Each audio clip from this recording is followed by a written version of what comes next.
বাবুর্চি মামার থেকে শেখা একদম অল্প মশলায় আর একটা পারফেক্ট রোস্টের রেসিপি আপনাদের সাথে আজকে শেয়ার করব।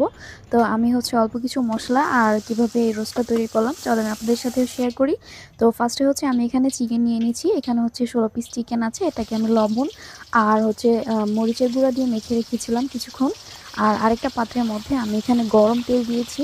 আর তেলটা খুব ভালো করে গরম করে তারপর এখানে চিকেনগুলো দিয়ে ভেজে নেব। চেষ্টা করবেন তেলটা খুব ভালো করে গরম করে নেওয়ার জন্য, এতে করে ভেতরের যে পানিটা শুকিয়ে যায় আর মাংসটাও ভেতর থেকে ভাজা হয়ে যায়।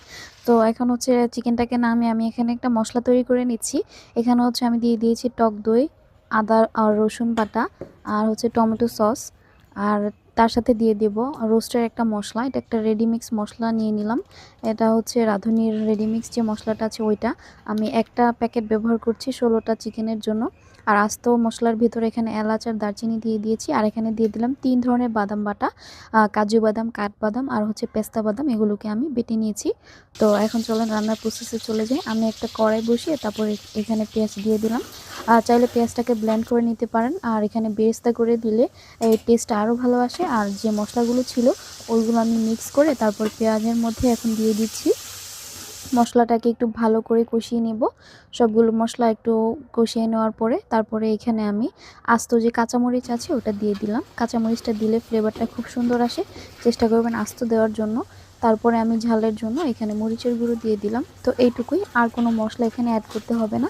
স্বাদ মতো লবণ দিয়ে দিবেন। তারপর আর একটু পানি দিয়ে মশলাটাকে সুন্দর করে কষিয়ে নিতে হবে। তো আমি তারপরে এখানে চিকেনটাও অ্যাড করে দিলাম। ভিজে রাখা যে চিকেনগুলো ছিল ওইগুলো এখানে দিয়ে দিচ্ছি। আর মশলার সাথে চিকেনটাকে খুব ভালো করে মিক্স করে নিচ্ছি। আর এখন এখন যেহেতু এটা ভেজে না, পুরোপুরি কুক না, তো এই জন্য আর হালকা একটু পানি দিয়ে আপনারা চাইলে এখানে দুধ দিতে পারেন। তো দুধটা আমি পরে ব্যবহার করব। এখানে লিকুইড দুধ দিতে পারেন, আমি গুঁড়া দুধটাই ব্যবহার করি, এতে টেস্টটা আরও ভালো আসে।